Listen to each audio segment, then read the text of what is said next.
Hey Starcrafters, Wookie here. Thanks for tuning in. Welcome back to the channel, and we are continuing to set our SCVs to a non-mineral point on the map so they can take a little break before they get right to work. We are continuing to follow my trials and tribulations on the ladder in Season 4. This season I am playing Terran, and this is me here on the Shattered Temple, and I'm going to go a little bit faster because I don't do a lot of exciting stuff right away. But first and foremost, we see me going out here to the top of the ramp. My opponent is Sardis. He is the blue Terran here, bottom, so we are close by air on Shattered Temple. And the production tab is open, so you can keep an eye on what we are building. And we can see I'm scouting and he is not. If you check that little mini-map there, you'll see a red dot moving around. That is my first SCV. And Sardis has his command center on 6, really? That's interesting. And the way I'm playing Terran these days, I do command center on 4, my barracks is on 5, my scouting SCV is on 1. And I point this out because you guys are supposed to be helping me get better. And so I try to go through some of my mechanics here. Now you can see my SCV was told to get up here, but he went here and stopped. So if you're playing, that happens to you, that means there's a wall off. And the dude can't get in. As you can see here, he was walled off. That was up. So I ran that SCV over here and decided to do a proxy barracks. So I started that right there. I figured float it up, build some marines, attack the front, get his marines down, and then run my marines into his mineral line to try to do some economic damage. That was the plan. And we will see how it unfolds. My opponent is going into 2 racks. No add-ons yet. Has both geysers, this one with 4 SCVs, this one with 4 SCVs. It makes me wonder if he doesn't play Protoss, maybe, where you always throw 3 in and he just grabs 3 and still has that extra one. Oh, I hear stuff. Yeah, that didn't go so well. That really didn't go so well for me. So I got it floated up here. I made a marine. He put that down, saw it, came over and started shooting. So I'm just going to float my way out. And we can see I started building here at the bottom of the ramp, and I'm just cranking out marines now. Finally got a tech lab down, and should be working on an upgrade anytime, because why would you get a tech lab if you weren't going to get enough there? Here we go. I have a bunker on the high ground to fall back to just in case. And we can see I am working on my +1 here as well. So going for bio, 3 racks expand, which is not too shabby. And we are going to slow down a little bit and follow these guys on their little expedition. And see what they come up. Look at what he's doing. Nitro packs, making Reapers, and a tank. So let's see if I can get in here and get some damage done before that happens. Successful scouting of the expansion. He managed to cancel it, which was a good call on his part. But that denied, so I'm feeling good because I know my expansion is just about finished. And thought about it, thought better of it. But now we've got Reapers there, and I know, I mean, I saw Reapers. I remember, maybe I scanned, whatever. I remember seeing the Reapers and thinking, oh geez, I need to get back home. So, let's watch these guys. Oop, 1, 2, 3, 4, 5, 6, 7. There's a couple marines. They're not going to last real long. 8. I think I've lost 8 workers. Here's another marine. I don't know what he's doing. He's on a rally, I believe. And then, this is all kinds of bad. And where are my marines? Oh, there. Hut. A couple more marines. Barracks. Barracks. Burning. Fire. Ow. Okay, so that's really bad. Here's all my marines. And once they get up here, the Reapers just jump down there and start killing more. Dope 9, dope 10, 11, dope 12. That kind of sucks. Marine, out, out, out, out. Nope. Stim, run, get, oh, bears, Marine, oh, there. Oh. So, looking at it, about 16 workers killed. So that kind of sucks for me. So that was probably the most effective use of 4 Reapers I have ever seen. I just don't know what I could have done to stop that other than leaving stuff here. You can see these guys for the rest of the game are going to be standing right there. And those Reapers just tore me up. So I am way behind on workers now. I've got 13 to his 22. I'm matching him Marines, but he's up on the tanks. In my favor, I do have 2 command centers and he's still on 1. So I will be able to produce them 2 at a time, and I will have double the mules once that gets up, once that orbital command is in. But come down here to check for his expansion again, and seeing that there isn't one, decide I will just hang out here for a second and see what he does. Now I believe we go into a little period of an arms race here, which is typical of low-level Terran play. You're going to see a lot of the sieging of the tanks and the building of the bunkers at the top of the ramp. I call that the ramp camp, and here we can see it in full effect. All we're missing there is a scout leader and a campfire. Production tab shows that I'm working on my Hellion upgrade, my Infernal Pre-Igniters, and the siege mode, so I'm a little behind in that regard. I just got a bunch of Marines exploded by siege tanks. I clicked away at the exact wrong moment. So I retreat to the tower here, and now I'm going to send in the Hellions to get themselves killed before they get anything scouted. So this game is going horribly for me. I'm feeling so outclassed here, so behind, so bad. So I go right for the double factory, double starport. I'm thinking I really need to start producing the higher tier units, because I've seen that he's on Marine tank. So I want to get up in the air. I want to get tanks to, hold my line, and air units to try to get some level of superiority. You can see he scanned the starports. So here come the turrets on the edge of his base, because he does not want banshees in his base. And I'm printing a 3rd command center here. The thing to do would be to blow up the rocks and try to take the gold, but I figure I may have more success if I float this one up here and just start producing from it and work on a command center for transferring later. So I need a place for all these SCVs to go once they're mined out here. How many have I got? 26 to 35, so still not caught up, still 11 back. Or is that 9? Yeah, somewhere in that range anyway. Adding a couple more factories because I have another command center down, and I'm putting another one here. And what I'm hoping is that he'll find this one and stop looking for this one. And I had plenty of money, so I figured why not throw down an extra one.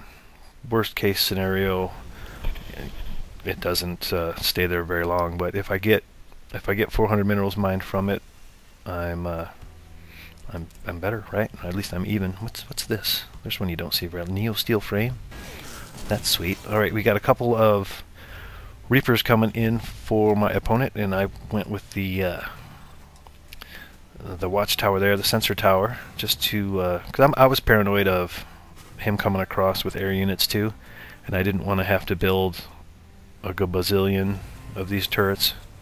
So I figured the sensor tower will let me know if he's coming across, and should give me some time to react. You can see I'm going really mech heavy here, and starting to produce a little bit of air. I don't see a whole lot of it out there. Let's check the units tab. It's just a Banshee and a Viking so far, so I am really lax on my star port production here. Looks like I am spending my money elsewhere, not getting effective macro there. But I think an improvement I've made in this game over some previous games is that I actually have enough production facilities. If you look at my money, it's starting to climb now, but I can produce stuff at least. And we see factories on 6 and starports on 7. Armory on 9 like it's supposed to be, engineering bay on 10 like it's supposed to be, ground army on 1, my air army should be on 2, but for now I'm not really doing anything with it, so that's okay. Spotting the gold here with the Marine who's clinging to life. And look at this. At least he had the good sense to load his up first. So what do they say? Geniuses, great minds think alike, and fools never differ. So here he goes with the Reaper thing again. So passé, like, you know, Reapers were so first 5 minutes of the game. A couple of Banshees there, clean those up with limited losses. I lost a couple of supply depots as soon as that one burnt. Oh, I caught it. I caught that one, good. So, income tab shows that I'm ahead, and I'm even ahead on harvesters, so I managed to catch up, and with those extra, with that one extra command center, I have managed to pull ahead in the harvester count, which is good and something I seldom do. So I think that's okay.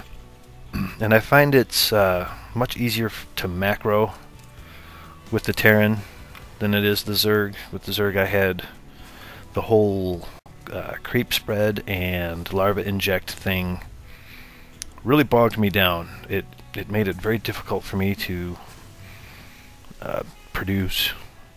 I was so distracted doing other things. With the Terran, I'm finding it a little bit easier to manage that.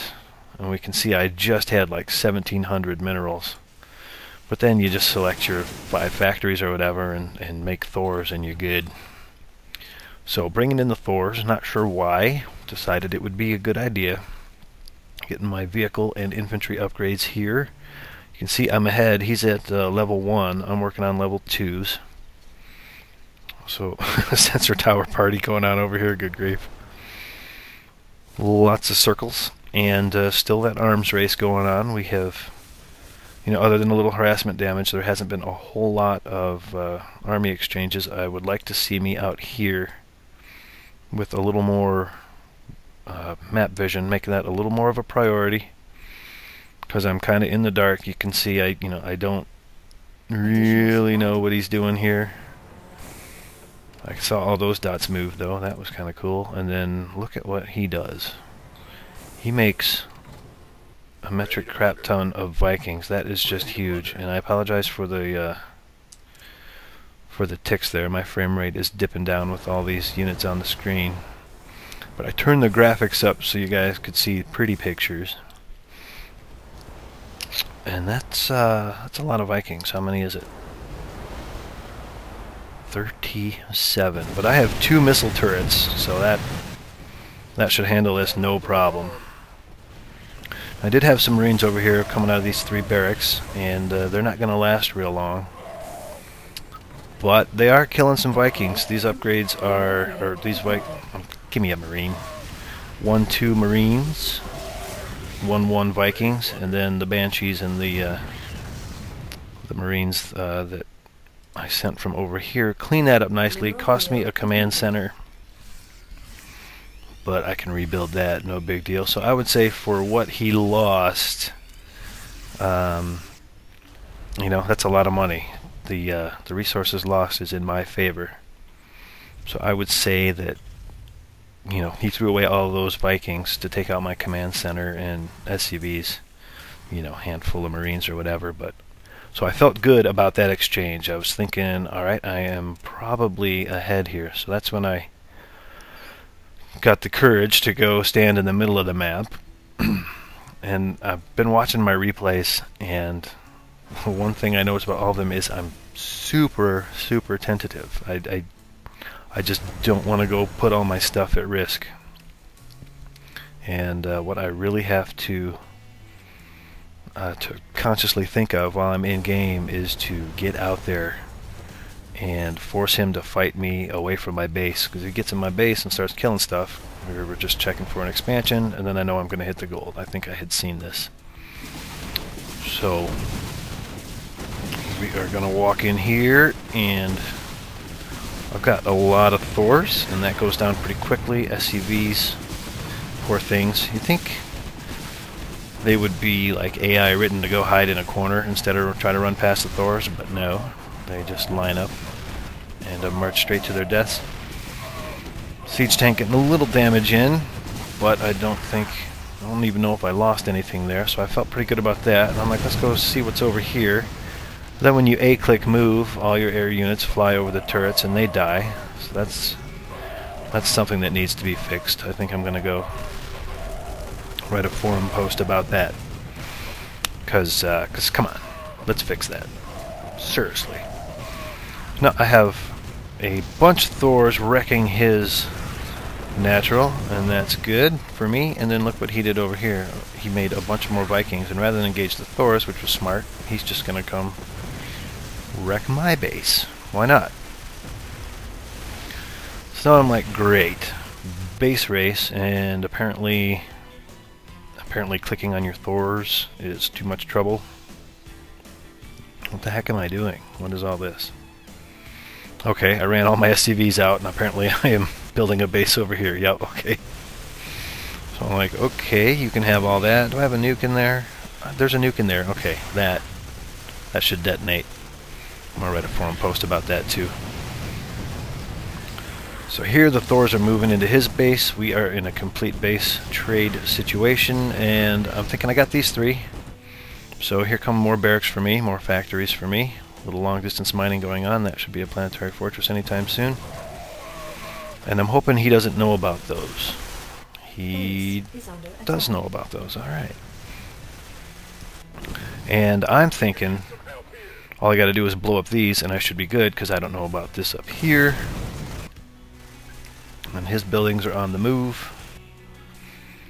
I like the fact that he took this watchtower to try to see if I'm cutting through the map with anything. And he figures this out. Did he figure it out or did he see it? He's seen it. Yep.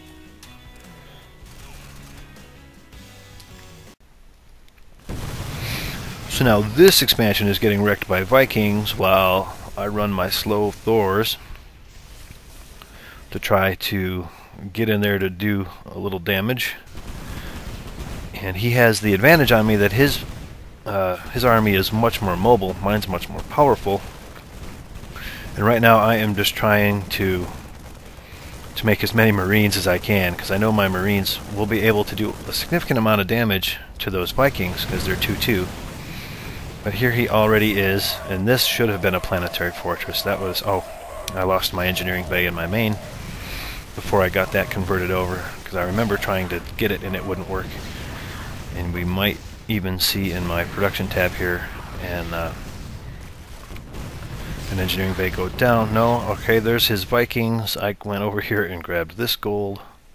Just trying to keep a command center somewhere where he's not going to be able to immediately attack it. And now I am frantically trying to... Oh! Poor supply depot. But now I have to figure out where he is, and I feel like I'm ahead because he just lost a bunch of Vikings again. So, you know, a handful of tanks. Let's get those sieged up to prevent him from, you know, finishing off my base with Vikings again. And so now I've got a couple Vikings of my own, and I'm just searching the map looking for what he has left. I haven't seen this yet. Look at that fusion core. Do we see battlecruisers? He's just cranking up the Vikings. So Mass Viking was his plan there, and it worked a little better. Like these things, when you get them upgraded and get tons of them, they can be reasonably effective on the ground. This was kind of hot when he floated his starport right into my rally point for my Vikings. That was kind of cool. But he did a lot. He gets the scouting information here, sees all this, and he should figure out now that I'm ahead of him. He's got, what, 2 starports? He's only producing out of 2 starports, so I figure out that he's up here because I saw it with one of my Vikings, I believe. And these rocks are no matches for my Thor, 3/3 Thors. They do a ton of damage. And here he comes again, still no planetary fortress. Thanks, Wookie. Would have helped a bunch. So this is his last-ditch effort, because I'm going to eliminate his income right here. And this I'm cool with, because I know that... Oh, wait, I thought I had some freaking tanks up there. What the hell? Okay, apparently I don't have tanks up there. Did I take them up here? God. So now I'm thinking, alright, yeah, there's those tanks. Darn it. But I figure right here, this is enough to clean that up, so I pull the Thors back. Got some Vikings. He knows he's got to kill me with all this. And so my Vikings will prevent his from getting in the air to escape. And they won't completely prevent it, but he knows if he goes up in the air, he's at least going to take some heat. And here come the Thors. And those are significantly upgraded Thors. And they make pretty short work of the Vikings with excellent micromanagement there on my part, if I may say so. It's still one of the things I know I need to improve on, but I don't. And he leaves the game. Thank you. I know I need to work on my micro, but it's not something I'm really stressing about, because I figure there are so many other things that need to get better first. Hey, look, I'm making a planetary fortress. There, probably. Yep. So that was that. I like this game because I played horribly in the beginning, but I think I brought it together pretty well, and just played a solid macro game after that. I know I did a lot of ramp camping, and I didn't get super active with my units, but I built them up. I was good on my upgrades, and when it came time to Duke, I had plenty of stuff. I made a good choice here when I saw his Vikings. I just went Thor, and after the game, it turns out Sardis was a gold level player, and I was able to, I'm like rank 30-something silver, and so I was extra proud of myself after that game for having recovered from losing so many workers early, and playing a good long macro game. That was a 44-minute game. Oh my goodness, my phone just rang. Do you hear that? That scared the hell out of me. Alright, so thumb it up and subscribe, please. I'm going to answer that. And, well, I'm Wookie. Thanks for watching. I'm coming. Hold on.